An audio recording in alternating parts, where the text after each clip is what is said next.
Mr. Chairman, it is vital to emphasize this problem of disarmament, and I suggest that this conference should call upon the powers of the world to disarm.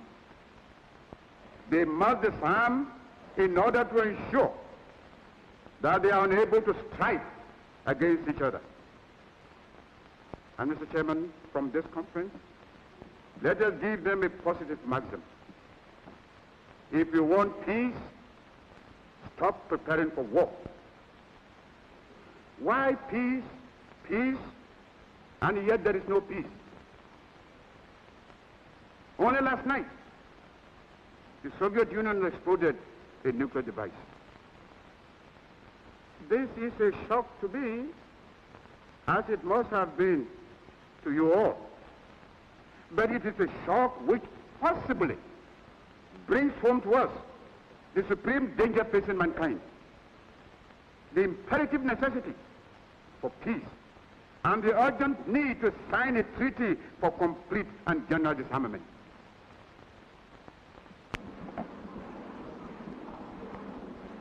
This today is far the most dangerous situation that has arisen in the last 15 years or so since the last war ended. Now we all talk. It has become a commonplace for people in every country to refer to the dangers of modern nuclear warfare. Although we talk about it, I am not so sure that even those who talk about it fully and emotionally realize what this means. We talk about the destruction of civilization, the destruction of humanity, of the human race, if nuclear war comes. Well, if that is so, then that requires something much more, some greater effort, some greater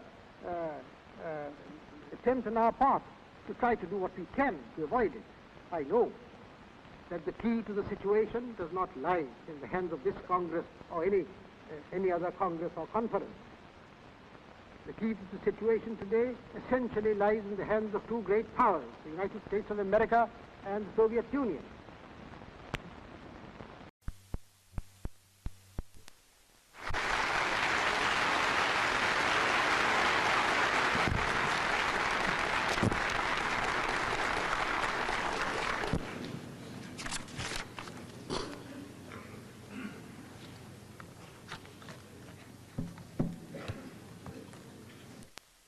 Distinguished delegates,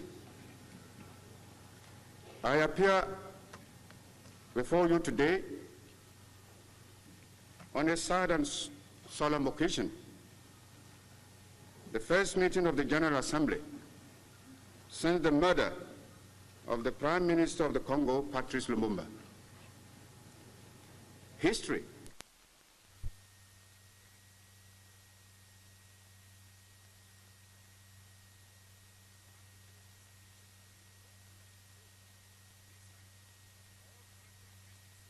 be released by the new United Nations Command.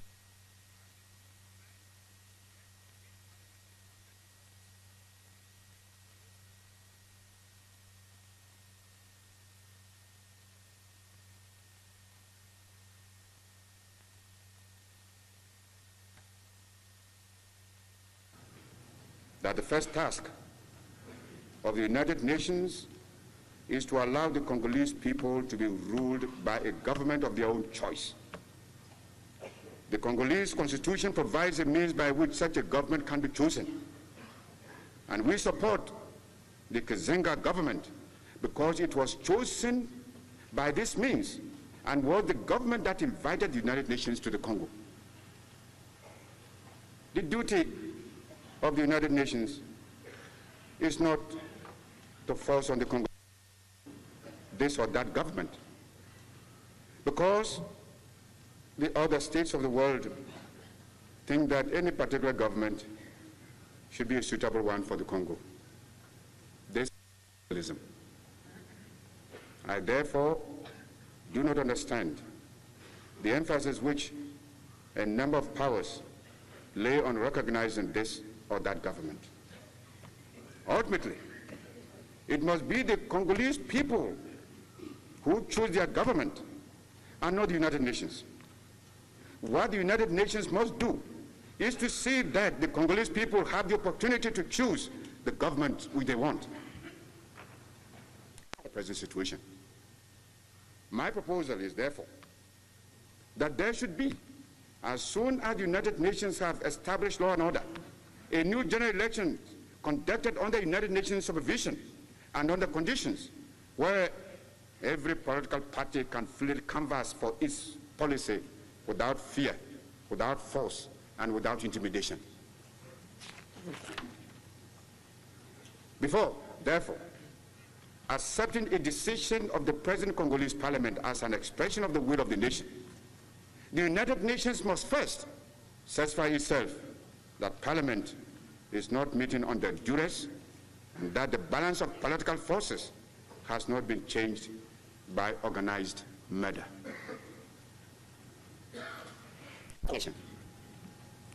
Mr. President and distinguished delegates, what we need in the Congo is not a solution that is a compromise or seek to reconcile the divergent views between East and West.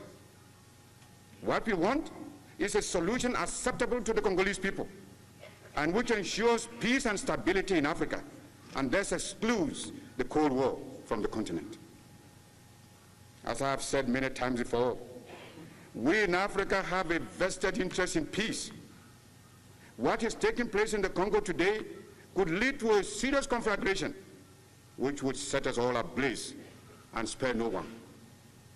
Unless this unhappy and ominous trend is arrested at once, a major war will descend upon us again. If the proposals I am making succeed, we will be ensuring that the world is not only safe for ourselves in Africa, but also for the big powers. I believe that the plans I have put forward are entirely realistic and practical. Most people who have served or are serving with the United Nations in the Congo would agree with me.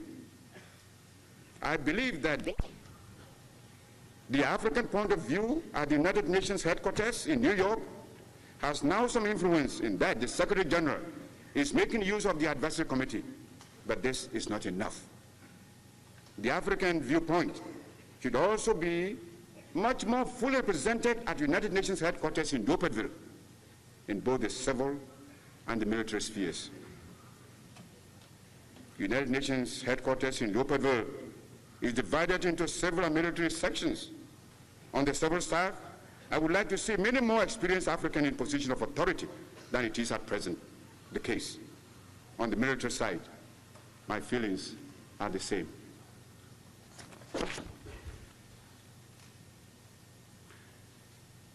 Mr. President, distinguished delegates, action in the Congo is urgent. Up till now, the United Nations has failed in the Congo. It entered the Republic to restore law and order. Yet today, mutinous troops roam the country, committing atrocities, rapine, murder, and all forms of indiscriminate killings. There is virtual civil war. The United Nations entered the Congo with a specific mandate to preserve the unity of the Republic. Instead, under the very shadow of the United Nations, the Katanga province is being, in practice, detached from the rest of the state and converted into a new type of Belgian colony. The first task of the United Nations was to secure the withdrawal of Belgian forces.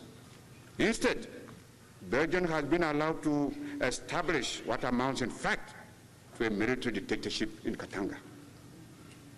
Belgian military equipment is supplied to rebels and separate forces before the eyes of the United Nations forces, who are powerless to intervene.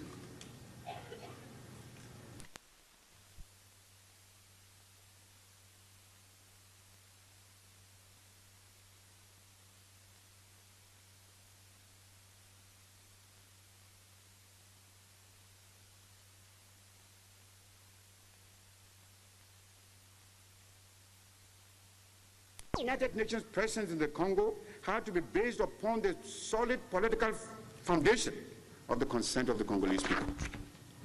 This consent could only be expressed by the Congolese people through their elected representative, assembled in parliament, and through the government, which had been appointed by parliament in accordance with the Constitution of the Congo.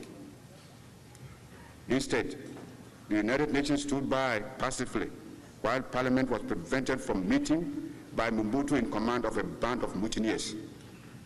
While in theory, the United Nations acknowledged the Constitution of the Congo Republic, it in fact collaborated with the very forces who denied its legitimacy.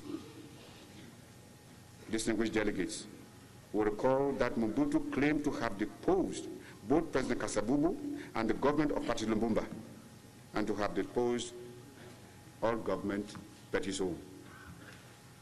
He had no possible claim to exercise any legal authority. Nevertheless, the United Nations authorities in Libreville collaborated with his so-called College of Commissioners, which he had set up, and thus gave the mutineers not only authority, but also a ready supply of cash from the resources of the Congo. This the rebels employed in furthering their mutiny and in attempting to consolidate their position in opposition both to the president and to the Prime Minister, Patrice Lumumba. That such action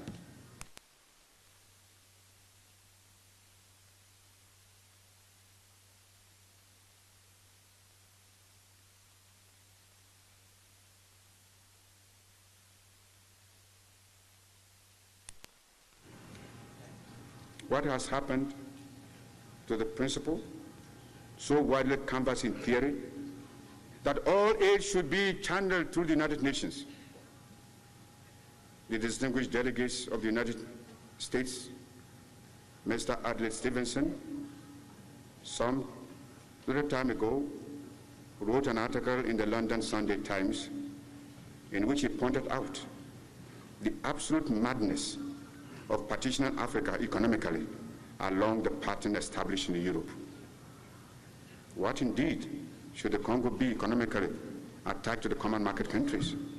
Only one valid reason for this exists: the maintenance of Belgium's financial interest. Yet all this is going on under the shadow of the United Nations, and apparently with the active participation of the United Nations experts. There is a special voluntary United Nations fund for restoring the Congo's economic life and carrying on its public services. The use to which this fund has been put has been a matter of great concern to us of the independent African states. It is now over 3 months ago since I wrote to the Secretary General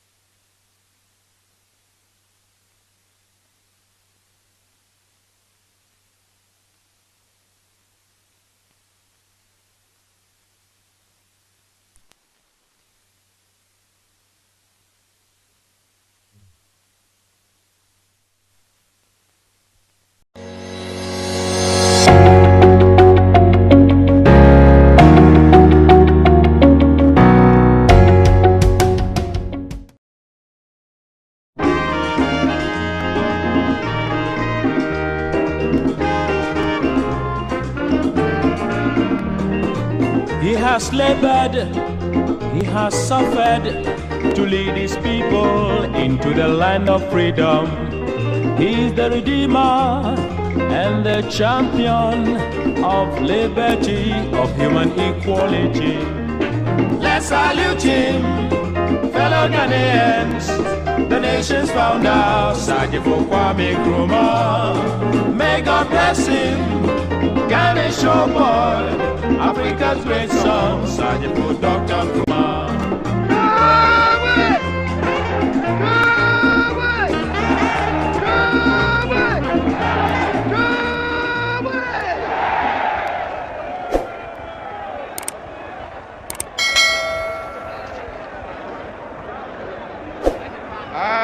Ago, when you come, Madam Makasa Kakra, and when you come, when Siam Kakra, Menkasapi. Dame para ma kan de. Mbakan pro kakra na me wie ma kan pro fancy. At long last, the battle has ended.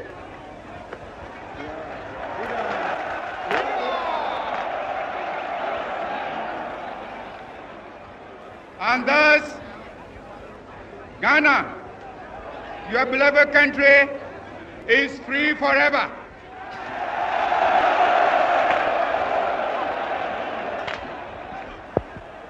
And here again, I want to take the opportunity to thank the chiefs and people of this country, the youth, the farmers, the women, who have so nobly fought and won this battle.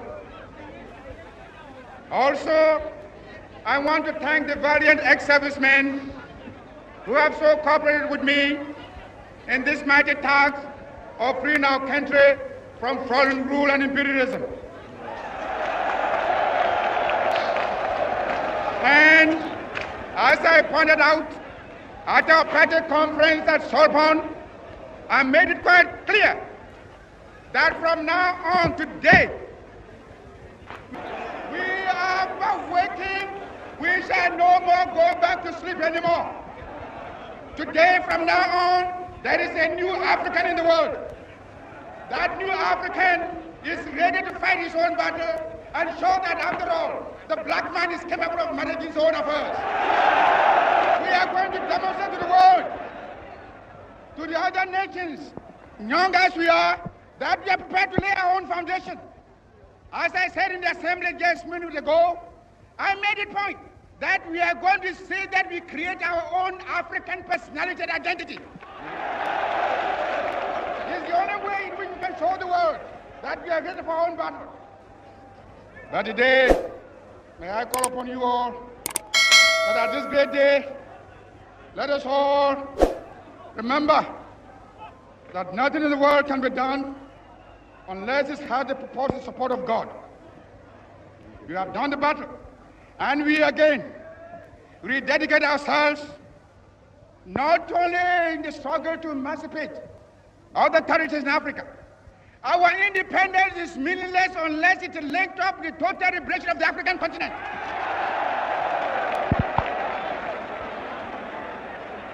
Let us now, fellow Ghanaians, let us now ask for God's blessing. And for only 2 seconds, in your thousands and millions, I want to ask you to pause only for 1 minute and give thanks to Almighty God for having led us through obstacles, difficulties, imprisonments, hardship and suffering to have brought us to the end of our trouble today. 1 minute silence.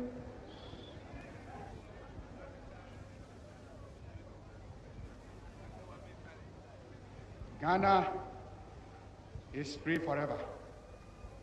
And here, I will ask the band to play the Ghana national anthem.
Freedom!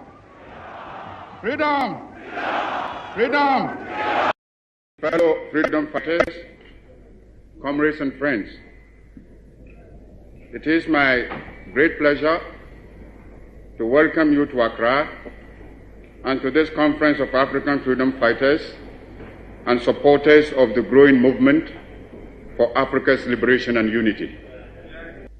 Africa is rich and not poor.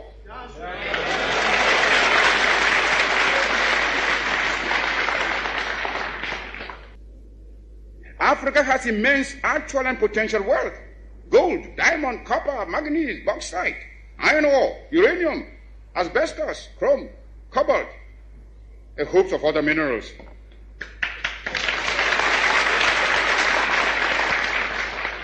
Our essential agricultural produce have all been drained away by colonialist imperialism. Africa is far from being poor. It is Africans who are poor, not Africa.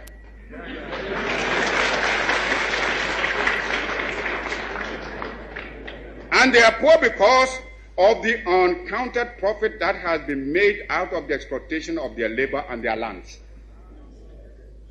I raise this point so that it will stay in your minds when you may be tempted by the seductive promises of new colonialism to forget the real character of colonialist imperialism and be persuaded away from your own true interests and those of Africa. For today, we must each see ourselves as part of Africa in order that we may face colonialist imperialism and its new form, new colonialism, on a continent-wide front. First, the attainment of freedom and independence. Secondly, the consolidation of that freedom and independence. Thirdly, the creation of unity and community between the free African states. Fourth, the economic and social reconstruction of Africa.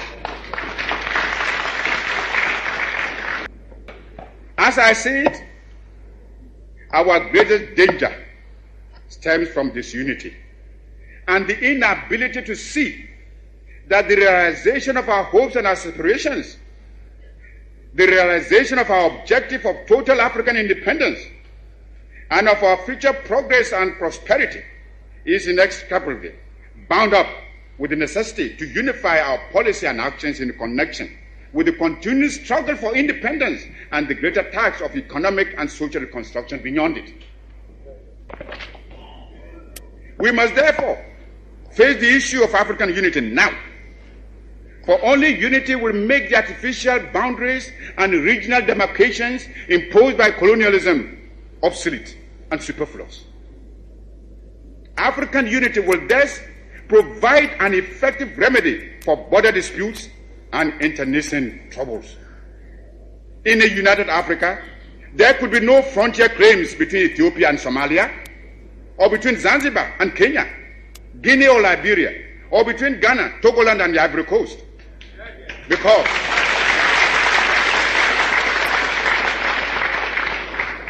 Because we would regard ourselves as one great continental family of nations. Some of the leaders, it must be confessed, do not see the struggle of their brother Africans as part of their own struggle. Even if they did, they would not be free to express their solidarity. These rifts are consciously created by the imperialists between the Africans, where they can sit back and watch with sly satisfaction, as well as contempt for those who fail to see how they are being used against Africa's best interests. Regrettably, those states include some who were among the freedom fighters of yesterday and who haven't won their independence, are willing to drop it for some token aid, and thereby deny to those still struggling for freedom even their moral support. Here is a phenomenon against which all African freedom fighters must be on their guard and resist to the utmost. Even though I appreciate the difficulties facing us, I must admit, I find it strange to watch some of us returning willingly to the colonialist fold. This time, they don't even have the excuse of being forced to subject themselves to foreign domination. It makes one wonder, why so much effort and sacrifice and so many lives were given up to the achievement of independence in the first place, if it can only be so quickly and easily surrendered. We must begin to build immediately our own continental common market. For it is easy for anyone who studies the common market organization closely to realize that the common market is aimed at harnessing the African countries to satisfy the profit lust of the imperialist bloc and to prevent us from following an independent neutralist policy.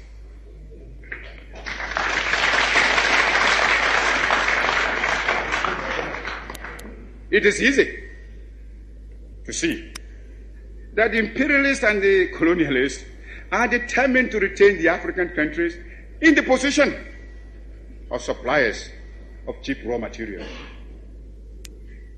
If we do not resist this threat, and if we throw in our lot with the common market, we shall doom the economy of Africa to a state of perpetual subjection to the economy of Western Europe. This will, of course, hinder the industrialization of our young African states. It is impossible to think of economic development and national independence without possessing an unfettered capacity for maintaining a strong industrial power. The activities of the common market are therefore fraught with dangerous political and economic consequences for the independent African states. The organization constitutes an attempt to replace the old system of colonial exploitation by a new system of collective colonialism, which will be stronger and more dangerous than the old evils we are striving to liquidate from our continent. This is another reason why we should come together in a unified African economic plan, which, operating on a continental scale, can make a solid attack on the imperialist domination in Africa. We should, without delay, aim at the creation of a joint African military command. There is little wisdom in our present separate effort to build up and maintain defense forces, which, in any case, would be ineffective in a major world conflict. If we examine this problem realistically, we would ask, which single African state could protect itself against an imperialist aggressor? And how much more difficult this would be when some states are allowing the imperialists to maintain bases on their territories. I have already referred to the military forces which South Africa is raising and the danger it poses for the new African states and the struggle of those still in chains. Only our unity can provide us with anything like adequate protection. Those problems can best be met within a unified Africa, and it should be possible in the higher reaches of our endeavor to devise a constitutional structure which will secure the objectives I have outlined, and yet preserve the sovereignty of each of the countries joining the Union. Countries within the Union will naturally maintain their own constitutions, continue to use their own national emblems and national anthems and other symbols and paraphernalia of sovereignty. Regional associations and territorial groupings can only be other forms of balkanization unless they are conceived within the framework of a continental union. There are existing models which we can modify or adapt to our pattern. the United States of America, the Soviet Union, India and China have proved the efficacy of unions embracing large stretches of land and population.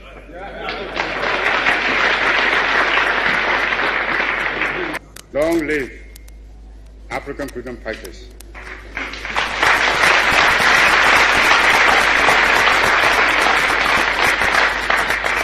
Long live African independence.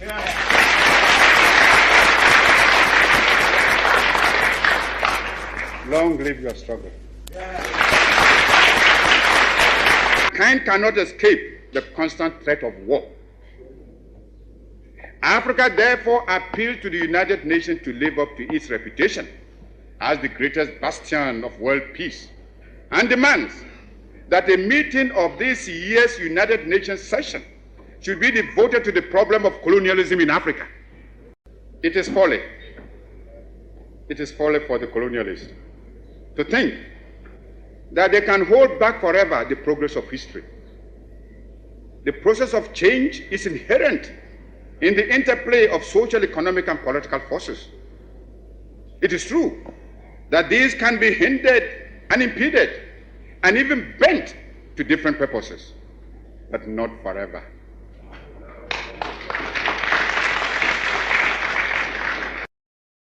However, we who are concerned with the immediacy of African independence and unity are not prepared to wait upon the evolution of history.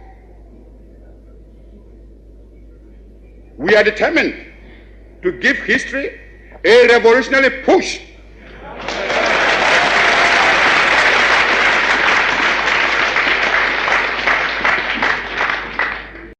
We must adopt a positive, all-out anti-colonialist, anti-imperialist attack, and this quickly, for we cannot afford the luxury of delay.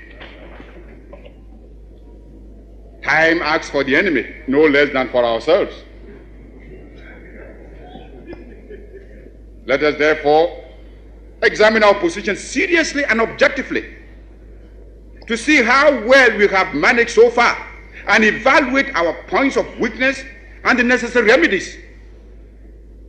Let us determine what modifications are needed to adjust our strategy to counter the movements of the enemy and overcome him.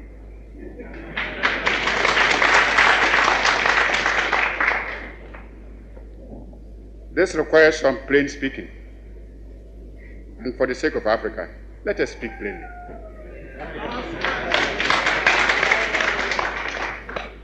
As I said, our greatest danger stems from disunity and the inability to see that the realization of our hopes and aspirations, the realization of our objective of total African independence, and of our future progress and prosperity is inextricably bound up with the necessity to unify our policy and actions in connection with the continued struggle for independence and the greater task of economic and social reconstruction beyond it.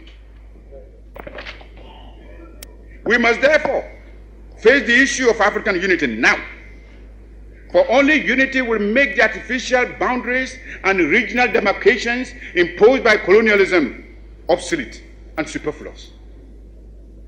African unity will thus provide an effective remedy for border disputes and internecine troubles.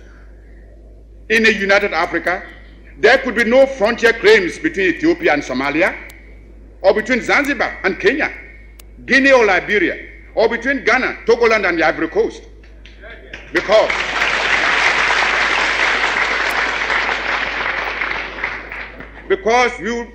we would regard ourselves as one great continental family of nations. Some of the leaders, it must be confessed, do not see the struggle of their brother Africans as part of their own struggle. Even if they did, they would not be free to express their solidarity. These rifts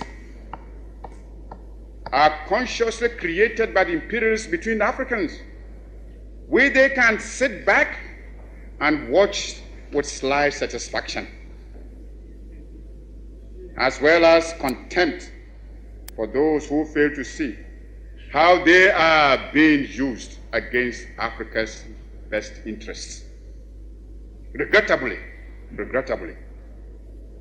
those states include some who were among the freedom fighters of yesterday and who haven't won their independence, are willing to drop it for some token aid, and thereby deny to those still struggling for freedom even their moral support.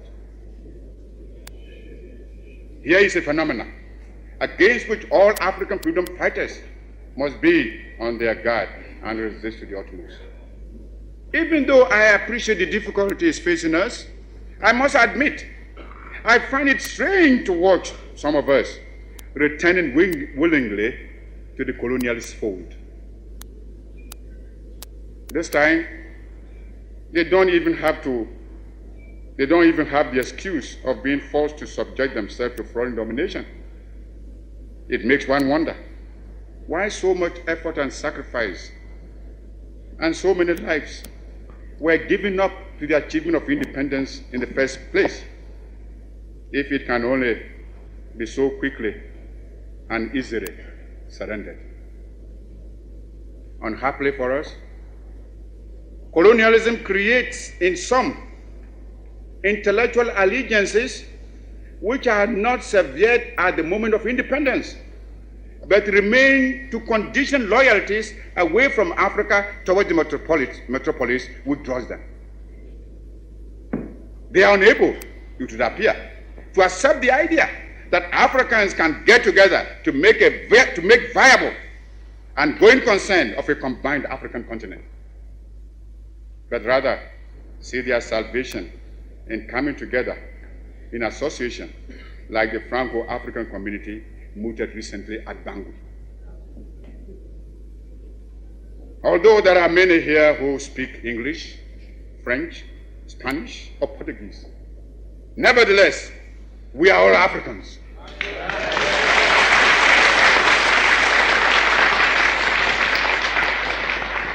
Africans fighting for Africa's independence, Africa's unity, Africa's future.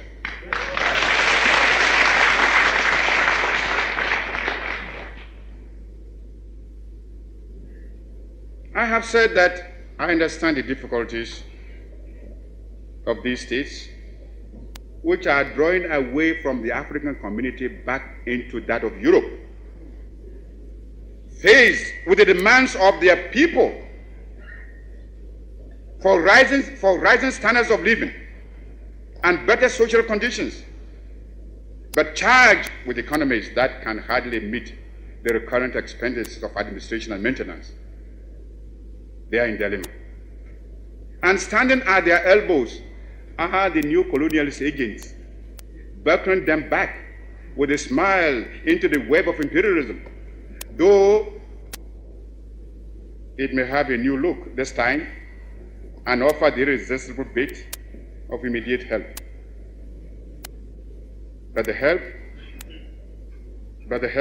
help will be far outweighed, as they will experience with no great loss of time by the knots into which their economies will be tied by the Euro-African Association. Imperialism does not change its nature. It only changes its front.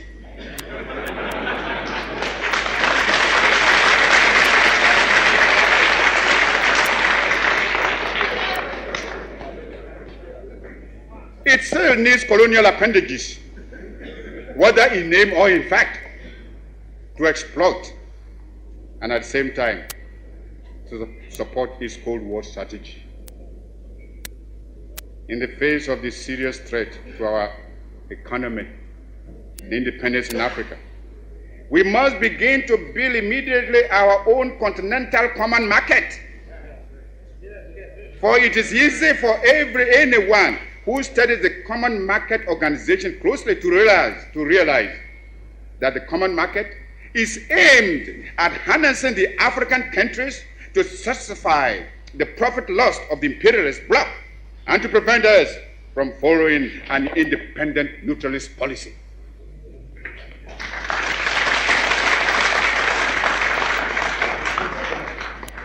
It is easy to see that the imperialists and the colonialists are determined to retain the African countries in the position of suppliers of cheap raw materials.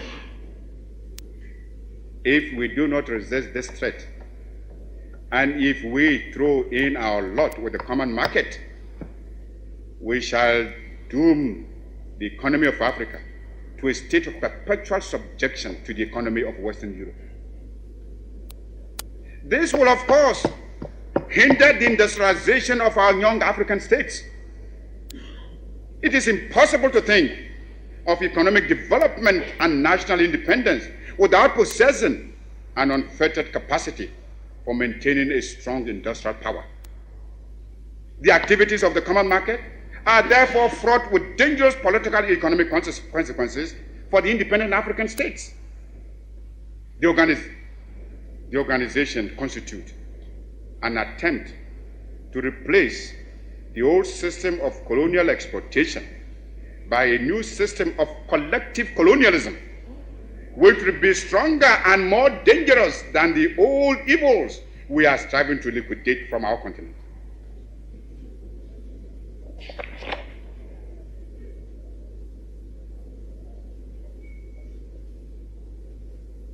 There is an alternative to Euro-African Association with these deadly implications for Africa's independence and progress. It is in an African economic community in which we can all pool our production and our trade to a common advantage. It is not difficult to imagine that the new colonialists would describe this as a pooling of poverty. It is, however, too simple a distortion of fact. Africa is rich and not poor.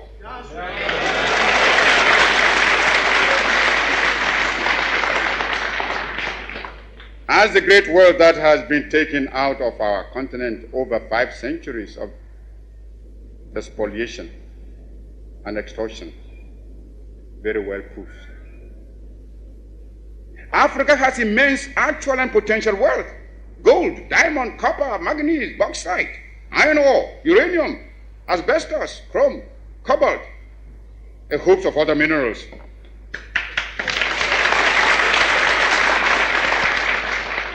Our essential agricultural produce have all been drained away by colonialist imperialism.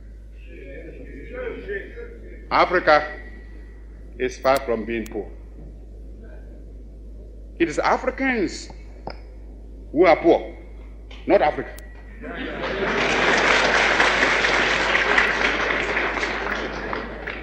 And they are poor because of the uncounted profit that has been made out of the exploitation of their labor and their lands. If we are being baited to enter a European community, we must have something that community needs, and needs badly, when it pretends to offer a bonus by way of aid. When Greeks come bearing grapes, should we not look them well in the mouth, if I may mix my metaphor? But I'm sure you get my meaning.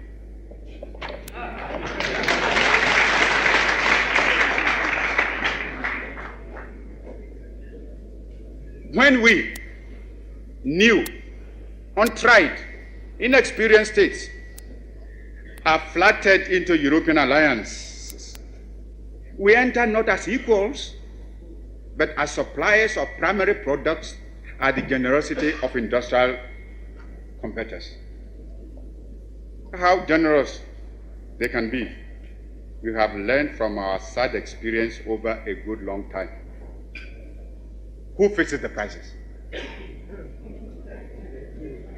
Who can play off one against the other by allowing the goods of associates in free of tariff and placing a tariff on others? as long as it is possible to deal with this singly, one by one, we are at the mercy of the imperialists rather than their generosity.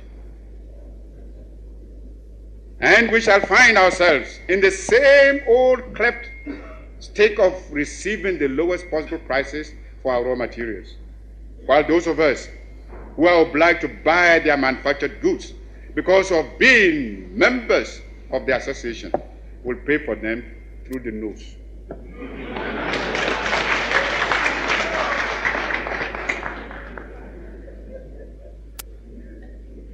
These same states will find themselves tied up in knots which will prevent their going into an open market for their needs of goods and capital investment. And above all, they will lose their option of non-alignment and find themselves dragged into the diplomacy of imperialist Cold War politics, which will operate against the independence and intrinsic interests of Africa. Those of us who cannot see through these implications can only be suffering from an intense myopia.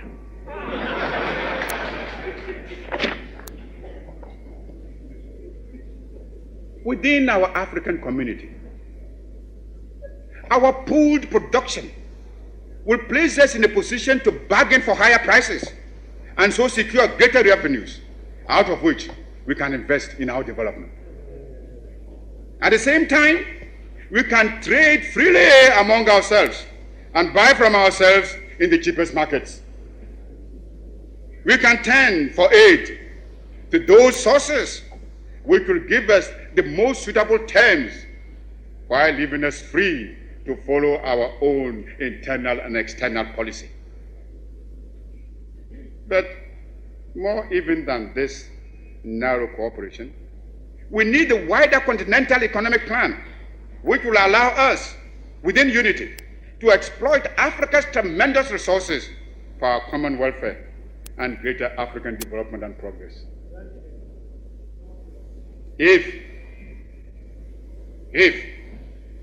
we are really sincere in our desire to see the end of imperialism in Africa, then, apart even from the consideration involved in African unity, we should turn away from any form of association with Europe, which, through its new colonialist control of our policies, will help rather to sustain that imperialism and undermine it.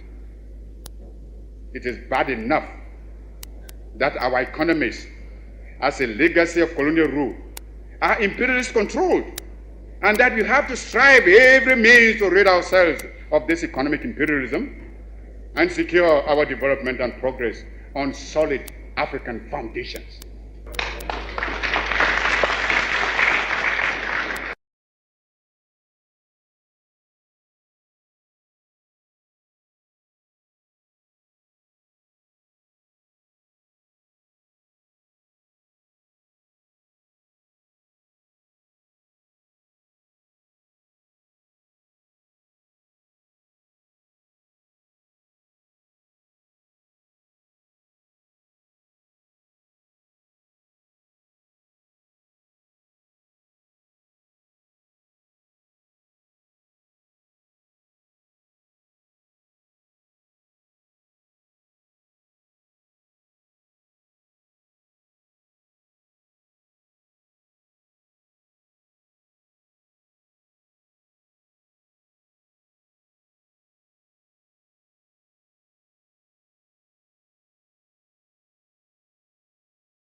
forces arrayed against us are, and I use the word most carefully, formidable.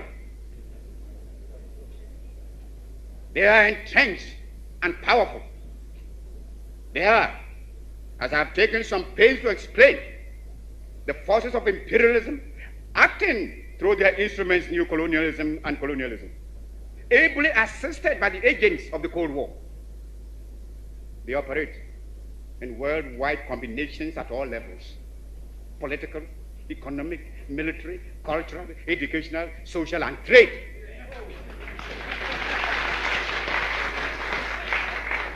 And not all, and through intelligence, cultural, and information services.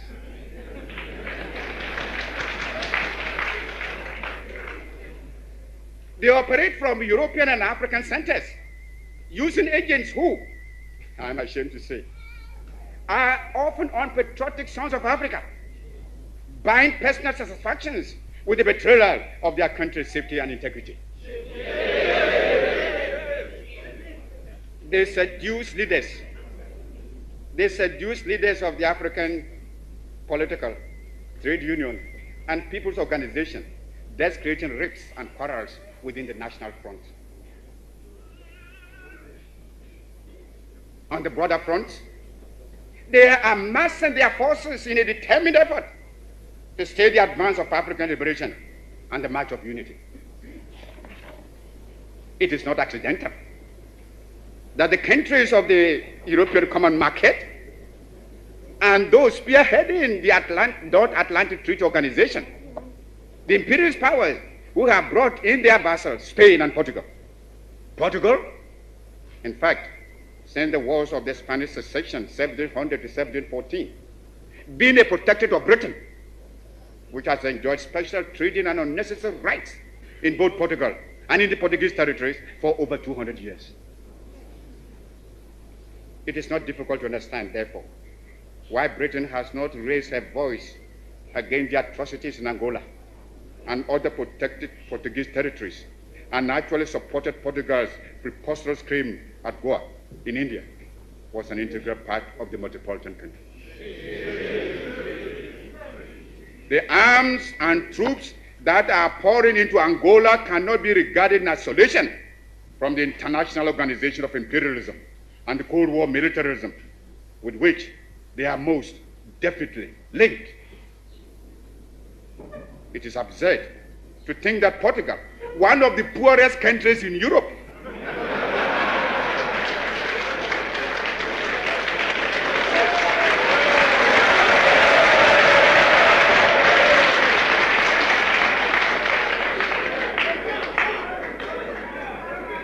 it's a fact, could support so large an army, so well equipped, as that which he defended her colonial possession in Africa, without the active aid he must be receiving from the North Atlantic Treaty Organization.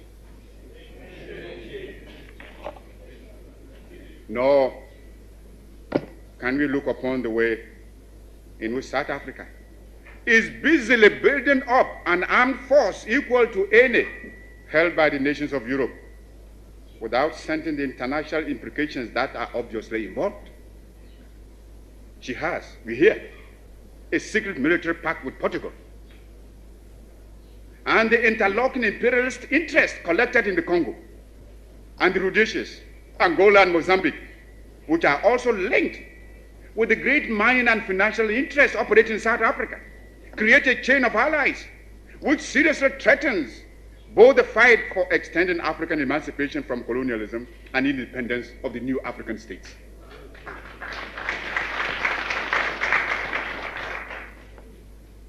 Now that African independence has been achieved over a large part of the continent, and the national consciousness of Africans from north to south, from east to west, is adding momentum to the struggle for independence. Every kind of means is being used by the colonialists to arrest its progress and defeat its objective. They are attempting many methods, some sinister, some beguiling, to wreck our efforts. They strike antipathetic postures On one side, they perform acts calculated to strike fear. On the other, they try to hoodwink us with fictitious gifts, which superficially pander to our hopes and aspirations. They are the present attempts to deflect our purpose, to weaken our determination.